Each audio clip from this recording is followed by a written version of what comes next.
चलिए अब राजस्थान प्राइम की शुरुआत करते हैं। पूर्व प्रधान की बेरहमी से पिटाई की बात करेंगे।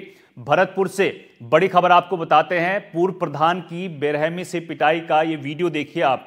लिव इन रिलेशन में ये पूर्व प्रधान रह रही थी। पिता, भाई और मां ने कमरे में जाकर पीटा है। पूर्व उप प्रधान के साथ लिव इन रिलेशन में थी ये महिला। तो भरतपुर से आपको खबर बता रहे हैं, जहां पूर्व प्रधान महिला की बेरहमी से पिटाई की गई है। लिव इन रिलेशन में रहने के चलते इस महिला की पिटाई की गई है और बताया जा रहा है कि पिता, भाई और मां ने कमरे में जाकर पीटा है।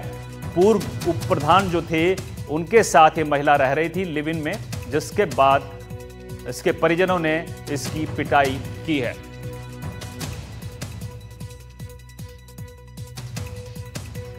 तो भरतपुर से आप खबर देख रहे हैं, जहां पर पूर्व प्रधान की पिटाई की गई है उसके परिजनों के द्वारा। और इस महिला का कसूर इतना था कि ये पूर्व उप प्रधान के साथ रह रही थी लिव इन रिलेशनशिप में, जिसके बाद परिजनों ने जमकर इसकी पिटाई की है। आरोप है कि पिता, भाई और मां ने कमरे में ले जाकर इस महिला के साथ मारपीट की है।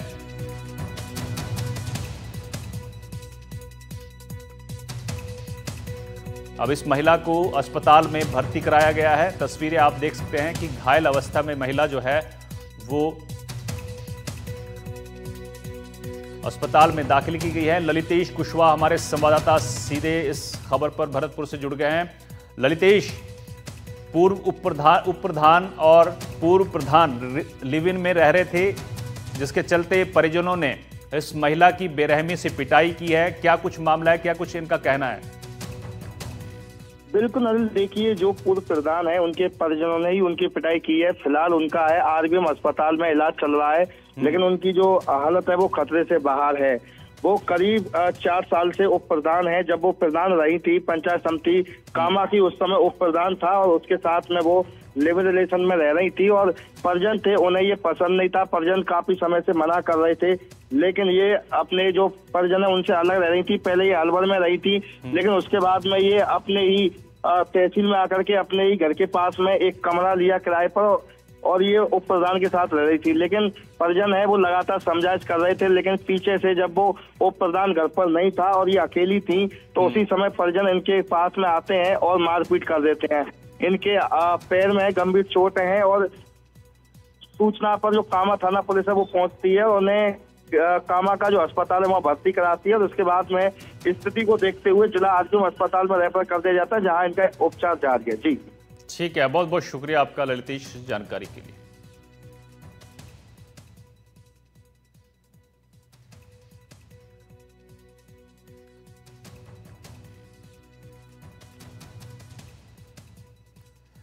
आगे बढ़ते हैं। अजमेर के नसीराबाद से बड़ी खबर आपको बताते हैं, जहां पत्नी ने बच्चों के साथ मिलकर पति पर हमला कर दिया है। जमीन विवाद को लेकर यह जानलेवा हमला किया गया है। पीड़ित पर लाठी और सरिये से वार किया है। तस्वीरें आप देख सकते हैं, ये तस्वीरें सामने आई हैं। अजमेर के नसीराबाद से आपको बड़ी खबर बता रहे हैं, जहां पत्नी ने बच्चों के साथ मिलकर पति पर हमला किया है। जमीन विवाद इनके बीच था, जिसके चलते जानलेवा हमला किया गया है। पीड़ित पर लाठी और सरिये से वार किया गया है। मारपीट का वीडियो अब सोशल मीडिया पर वायरल हो रहा है।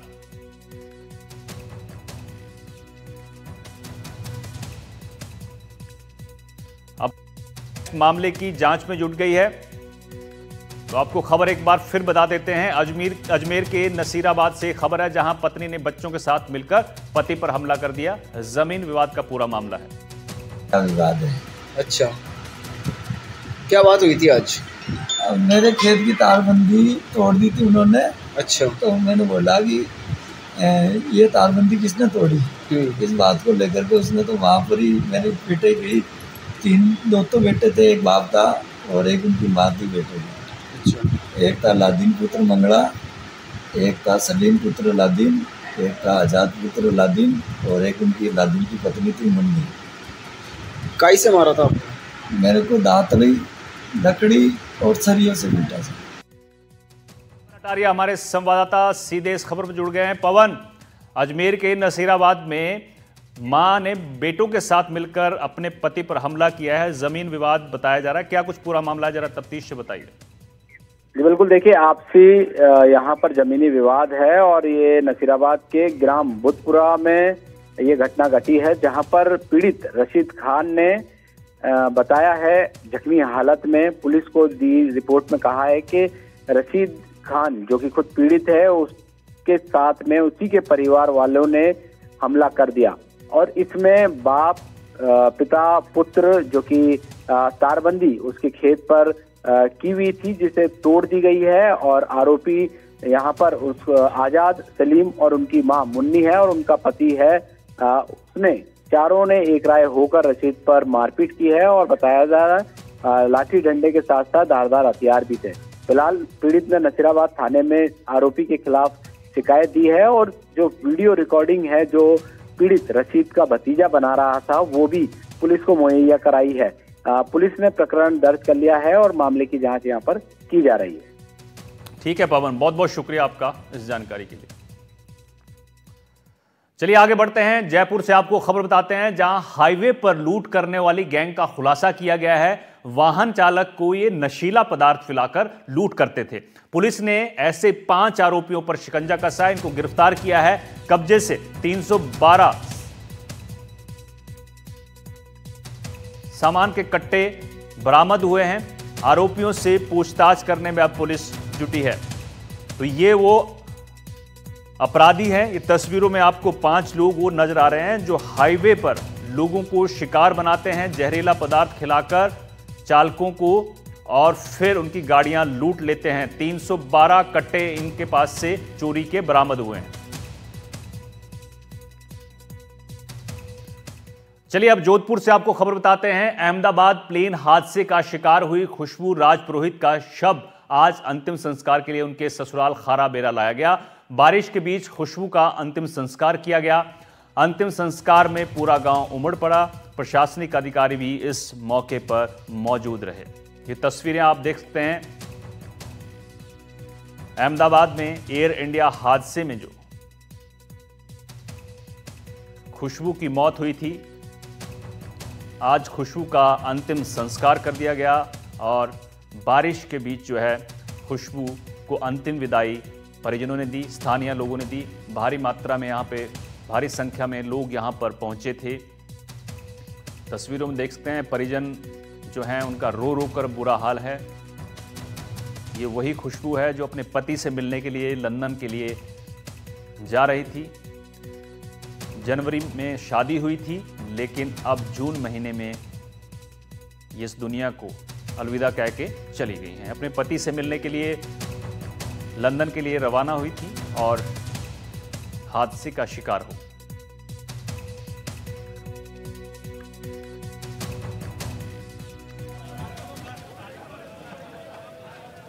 ये अंतिम संस्कार की तस्वीरें आप देख सकते हैं। एक तरफ जब खुशबू का शव पहुंचता है अहमदाबाद से, ये वो तस्वीरें हैं जहां परिजन आपको रोते हुए सुनाई दे रहे हैं। दूसरी तरफ आप देख सकते हैं कि अंतिम संस्कार उनका किया, अंतिम यात्रा निकाली जा रही है। बहन हमारी बेटी खुशबू राजपुरोहित का पार्थिव शरीर अहमदाबाद से उनके ससुराल खराबेरा पहुंच रहा है।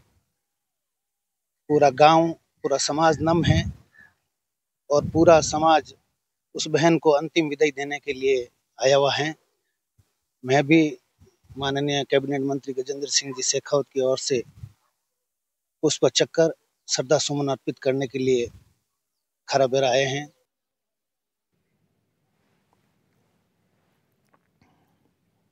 तो प्लेन क्रैश में 274 लोगों की जान जा चुकी है। हर मौत कीमती है। पीड़ित के परिजनों के साथ पूरा देश गमगीन है, आहत हैं, परेशान हैं, लेकिन चेहरे ऐसे हैं जो बार बार नजरों के सामने घूम रहे हैं। उन्हीं में से एक चेहरा खुशबू का है। नई नई दुल्हन अपने पति से मिलने लंदन जा रही थी। खुशबू पहली बार जहाज पर सवार हुई थी। वो सफर उसकी जिंदगी का आखिरी सफर साबित हुआ। देखिए इस खास रिपोर्ट में।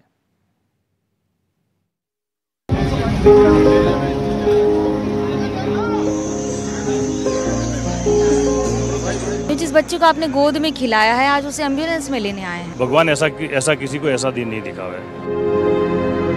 जिस पिता ने बेटी को शादी के बाद पहली बार विदा किया था, वो बेटी पिता को हमेशा के लिए अलविदा कहकर चली गई। जिस पिता ने बेटी को गोद में खिलाया था, अब उसकी बाहों में बेटी का शव है। शब्द खोखले हो चुके हैं, गम की कोई हद नहीं है।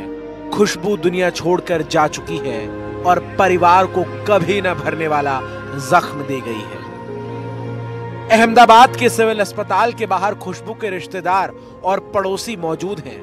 उन्हें सुनिए, आपका कलेजा मुंह को आ जाएगा। खुशबू को विदा करने आए थे पापा। पापा अभी आए हैं अस्पताल लेने के लिए उसे। पापा आए हैं, लेकिन वो ऐसी स्थिति में नहीं है कि कुछ बोल सके। उनकी स्थिति बहुत ही, आप समझ सकते हो कि जिस माँ बाप ने बड़ी की है, जिसने बड़ी करके उसकी शादी करके उसको ससुराल भेजा है, और जिस माँ बाप ने लास्ट उसको अंतिम मतलब एयरपोर्ट पे उसको विदाई करना आए थे, तो अभी आप उनकी मनोस्थिति आप समझ सकती है। मैं आपकी मनोस्थिति समझना चाहती हूँ। जिस बच्चे को आपने गोद में खिलाया है, आज उसे एम्बुलेंस में लेने आए हैं। अब वो तो सबके लिए भगवान ऐसा किसी को ऐसा दिन नहीं दिखावा है। खुशबू हवाई सफर से डरती थी, प्लेन में बैठने से डरती थी, लेकिन जीवन साथी लंदन में था, लिहाजा उड़कर पहुंचने की बेताबी थी। शादी के बाद सिर्फ 15 दिन उसके साथ रही। ये खुशबू की जिंदगी की पहली उड़ान थी और किस्मत ऐसी कि ये उसकी आखिरी उड़ान साबित हुई। उनकी पहली फ्लाइट थी एक्चुअली, और उनको हमेशा से पहली फ्लाइट उन्हें हमेशा से ये था कि वो बाहर जाएं, बाहर फॉरेन घूमें, देखें। उन्हें बहुत ज़्यादा शौक था। उनके साथ उन्हें डर भी था कि नहीं मुझे फ्लाइट में बैठने से डर लग रहा है, और वो उनकी पहली फ्लाइट थी। उनके एक्चुअली हस्बैंड वहाँ पे रहते थे, वो एक नर्सिंग ऑफिसर थे, तो वो उनसे मिलने के लिए जा रहे थे। शादी के 15 दिन ही वो लोग साथ में रहते। ये पहली फ्लाइट थी खुशबू की अपनी जिंदगी की। यस, ये जिंदगी की पहली और आखिरी फ्लाइट। 21 साल की खुशबू राजस्थान के बालोतरा जिले की रहने वाली थी। अहमदाबाद से मनोज्ञा लोईवाल, एनडीटीवी इंडिया के लिए। तो खुशबू की पहली उड़ान आखिरी उड़ान बन गई। हादसे हमारी आने वाली जिंदगी का आईना होते हैं ताकि हम उससे सबक ले सकें, लेकिन लगता नहीं कि अहमदाबाद हादसे से सबक लिया गया। अहमदाबाद विमान हादसे के 72 घंटे से कुछ ज्यादा गुजरे हों कि उत्तरकाशी में एक हेलीकॉप्टर क्रैश होने की खबर आ गई। इस भीषण हादसे में 7 लोगों की दर्दनाक मौत हो गई। इस रिपोर्ट में देखिए। भीषण आग की लपटें और सब कुछ धुआं धुआं। जो उड़न खटोला आसमान में यात्रियों की यात्रा कराता है, आज वो जमीन पर है और गंभीर हादसे की दास्तान बयां कर रहा है। अहमदाबाद विमान हादसे के 72 घंटे बाद ही उत्तराखंड के केदारनाथ के पास ये गंभीर हादसा हो गया, जिसमें पायलट समेत 7 लोगों की दर्दनाक मौत हो गई। मरने वालों में एक 23 महीने का बच्चा भी शामिल है। हेलीकॉप्टर यात्रियों को लेकर केदारनाथ मंदिर से गुप्तकाशी की ओर जा रहा था। इसी दौरान बीच रास्ते में मौसम खराब होने की वजह से हादसा हो गया और 7 लोग काल के गाल में समा गए। ये हेलीकॉप्टर आर्यन एविएशन कंपनी का था।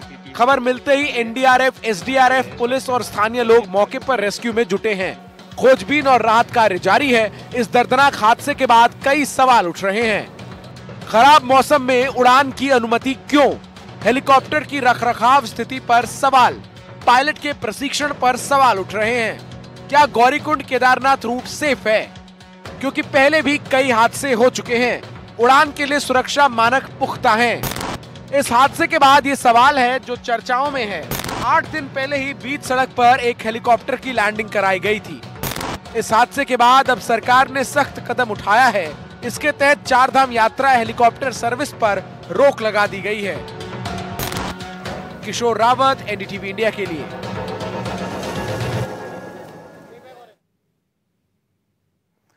अहमदाबाद प्लेन हादसे को अभी ज्यादा दिन नहीं गुजरे हैं। हादसे की कारणों की अब तक जांच हो रही है। हालांकि माना यह जा रहा है कि किसी बड़ी तकनीकी दिक्कत के चलते विमान हादसे का शिकार हुआ है। अब कुछ ऐसी दिक्कतें एक बार फिर एयर इंडिया के एक और विमान में सामने आई हैं, जहां दुबई से जयपुर आ रही फ्लाइट में बिना एसी बच्चे बुजुर्ग तड़पते रहे और फ्लाइट 5 घंटे देर से टेक ऑफ हुई। इस रिपोर्ट में जानिए क्या कुछ हुआ।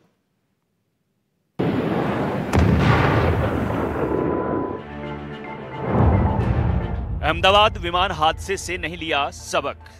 I'm really shocked to see the irresponsible behavior of this flight. Air India की एक और फ्लाइट में गड़बड़ी। अगर टेक्निकल इशू है तो you should be very responsible कि आप अपने पैसेंजर्स को परेशान मत करो।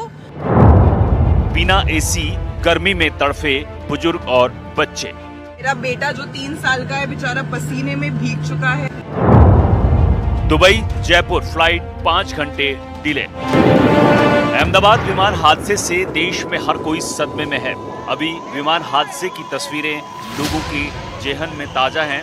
इसी बीच एक बार फिर ऐसी तस्वीर सामने आई है जिससे लगता है कि एयर इंडिया ने हादसे से कोई सबक नहीं लिया है। Behavior of this flight, I am actually shocked. मेरा बेटा जो 3 साल का है बेचारा पसीने में भीग चुका है। ताजा घटना दुबई से जयपुर आ रही एयर इंडिया एक्सप्रेस के विमान की बताई जा रही है।